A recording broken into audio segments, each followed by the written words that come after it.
Hello friends, कैसे हैं आप सभी का स्वागत है हमारे इस एजुकेशनल चैनल पे। तो आज आपको ग्रुप में इन्फॉर्मेशन दी गई थी कि आपको एमडीएसयू अजमेर जो यूनिवर्सिटी है उसका रिसर्च प्रपोजल आपको कैसे तैयार करना है। उसके बारे में हमारे पास में क्वेरी आ रही थी कि मैम हमें एक बार वीडियो बना के बताइए कि हम अपना जो रिसर्च प्रपोजल है वो इंटरव्यू के लिए कैसे तैयार करें। तो सिंपल स्टेप में आप अपना रिसर्च प्रपोजल तैयार कर लोगे, लेकिन आपको सबसे पहले इन स्टेप्स को जानना होगा कि कौन सी स्टेप में कौन से चरण में आपको क्या क्या चीज़ें शामिल करनी है। तो इसके लिए आपको वीडियो एंड तक देखना है। तो इस प्रकार से आपका रिसर्च प्रपोजल बन जाएगा, फिर इजीली आप बना पाओगे। तो एमडीएससी अजमेर के जो इंटरव्यू है वो होने वाले हैं। अभी आपकी अपडेट अभी तक नहीं आई है, लेकिन अपडेट आ जाएगी। तो पीएचडी रिसर्च प्रपोजल कैसे बनाएं, 5 मिनट में रिसर्च प्रपोजल रेडी आपका हो जाएगा। बिल्कुल आपका रिसर्च प्रपोजल 5 मिनट में ही रेडी हो जाएगा। तो सबसे पहले हम देखते हैं कि यहाँ पे एक रिसर्च प्रपोजल बनाने के लिए निम्नलिखित चरणों का आपको पालन करना है, जो चरण आपको स्लाइड वाइज आपको यहाँ पे बताए गए हैं। तो सबसे पहले जो चरण है आपका वो है विषय का चयन। सबसे पहले आप क्या करेंगे कि आपकी जो रिसर्च में जो रुचि है, आपकी कौन सी टॉपिक में आपकी रुचि है, वो आपको टॉपिक सेलेक्ट करना। आपका विषय जो है सब्जेक्ट के अकॉर्डिंग आपकी जो रुचि किस में है, आपका कोई स्पेशल टॉपिक होता है, स्पेशल आपकी होता है कि हमें इसमें रिसर्च करना है, इंटरेस्ट आपको उसके बारे में और ज़्यादा जानने का। तो आपको क्या करना है, एक विषय चुने जिसमें आपकी रुचि हो और जिस पर आपको शोध करना है। ठीक है। विषय की संकीर्ण और विशिष्ट बनाएं। विषय को सबसे पहले आपको क्या करना है, आप कोई भी चीज़ है उसको आप संकीर्ण तरीके से, ठीक है, छोटा करके उसको पूर्णतः समझाने की कोशिश करना। ठीक है। संकीर्ण से आपको क्या करना है, विशिष्ट की ओर जाना है। ठीक है। रिसर्च प्रोजेक्ट की लिमिट होती है कि आपको 7, 8, 9, 10 पेज तक आपको बनाना होता है। ठीक है। तो सबसे पहले विषय का चयन करना होता है। हम कोई भी चीज़ करते हैं सबसे पहले उसका सब्जेक्ट विषय का चयन करते हैं, फिर उस विषय को चुनने के बाद में आपको क्या करना है, उसको संकीर्ण से विशिष्ट तक उसको बताना होता है। सेकेंड स्टेप आपकी होती है कि आप शोध प्रश्न की पहचान करेंगे। ठीक है। अपने विषय पर शोध प्रश्नों की पहचान करेंगे, शोध प्रश्नों को स्पष्ट और विशिष्ट बनाएं। ठीक है।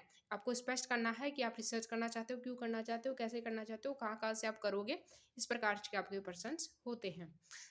थर्ड स्टेप आपकी है साहित्य समीक्षा, लिटरेचर जो रिव्यू है आपका थर्ड स्टेप होता है रिसर्च प्रपोजल में, कि अपने विषय पर पहले से किए गए शोध की समीक्षा करें।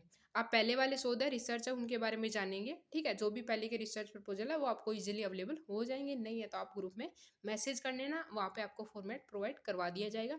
साहित्य समीक्षा से आपको अपने शोध के लिए एक आधार मिलेगा। ठीक है। अगर आप साहित्य समीक्षा लिटरेचर रिव्यू करते हो तो आपको पता लगेगा कि इस प्रकार से जो रिसर्च पहले किए गए हैं, इन टॉपिक से जो रिसर्च किए गए वो किस प्रकार से किए गए हैं, किस प्रकार से आपको जो चीज़ें हैं वो शामिल करनी है, उसमें कौन कौन से डाटा आपको कलेक्ट करने हैं, कहाँ कहाँ से करने हैं, किस प्रकार से करने हैं।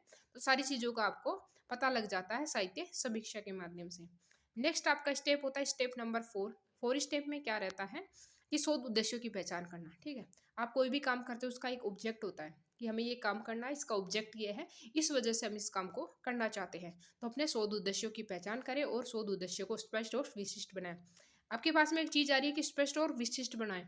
स्पष्ट क्या, आप कोई भी काम करना चाह रहे हो, ठीक है, तो उसका एक आपके पास में क्लियर माइंडसेट होना चाहिए कि हमें ये काम करना है, इस प्रकार से करना है और इस प्रकार से इसको कंप्लीट करना है। तो यही इसकी बात है।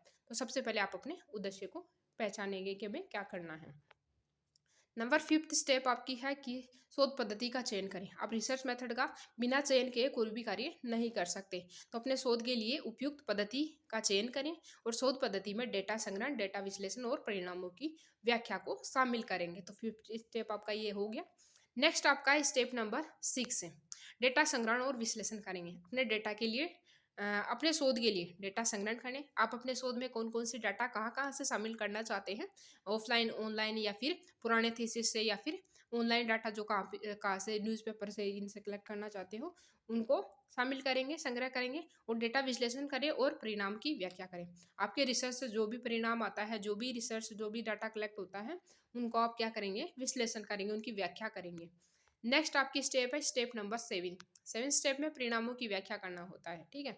अपने शोध के परिणामों की व्याख्या करें, परिणामों को स्पष्ट और विशिष्ट बनाएं। नेक्स्ट आपकी स्टेप नंबर 8 स्टेप में बताया गया है कि निष्कर्ष और सिफारिशें आपकी आती है। यहाँ पे आपने जो रिसर्च किया है उसको निष्कर्ष रूप में यहाँ पे बताना होता है कि इस प्रकार का शोध हमने किया है, इसका निष्कर्ष ये निकला है। अपने शोध के निष्कर्ष निकाले और सिफारिशें दे जो आपको शोध के परिणामों पर आधारित हो। सिफारिशें किस प्रकार से देंगे कि हमने ये डाटा यहाँ से कलेक्ट किया है, आप भी अगर आगे फ्यूचर में आपकी हेल्प हो जाएगी, इस प्रकार के डाटा हमने यहाँ से लिए हैं, तो इसमें आपकी सिफारिशें शामिल हो जाती है चरण 8 में। 9 नंबर की स्टेप जो है, इसमें रिसर्च प्रपोजल का मसौदा तैयार करें।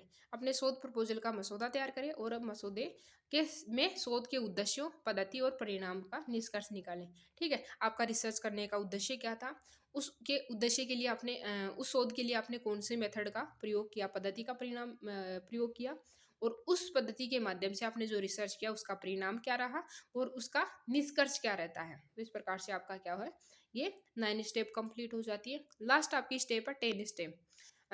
10वीं स्टेप में आपको क्या करना है, रिसर्च प्रपोजल की समीक्षा और संशोधन बताएंगे। आपको उसकी समीक्षा करना है और उसका संशोधन के बारे में बताएंगे कि अपने रिसर्च प्रपोजल की समीक्षा करें और आवश्यकता अनुसार संशोधन करें।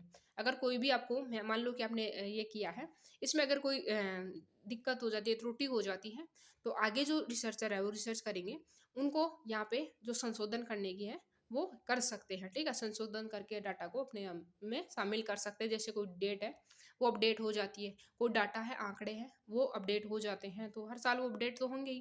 तो इस प्रकार से आप ये दे सकते हैं। तो इस प्रकार आप अपनी जो है रिसर्च प्रपोजल तैयार कर सकते हैं और ग्रुप में आपको फॉर्मेट प्रोवाइड करवा दिया जाएगा। तो हमारे जो टेलीग्राम चैनल है उसको भी ज्वाइन कर लीजिए। तो thank you so much and तक बने रहने के लिए, और हमारे टेलीग्राम चैनल को ज्वाइन कर लीजिए और चैनल को सब्सक्राइब कर लीजिए इसी प्रकार की और भी वीडियो के लिए। और पीएचडी के पीवाईक्यू क्लासें आपको 2 क्लासें पर डे अवेलेबल हो जाती है। 1 PM डे में और 9 PM इवनिंग में आपको क्लास अवेलेबल हो जाती है। एक रिसर्च प्रपोजल बनाने के लिए इन चरणों का पालन करें, यह आपको एक अच्छा रिसर्च प्रपोजल बनाने में मदद करें। बिल्कुल आप इन स्टेप्स के माध्यम से अच्छा सा अच्छा रिसर्च प्रपोजल बना सकते हैं। फिर भी आपको अगर कोई दिक्कत है तो आप हमसे कॉन्टैक्ट कर सकते हैं, और किसी प्रकार का फॉर्मेट अगर आपको चाहिए तो हम बता सकते हैं। तो thank you, have a nice day, bye bye, take care.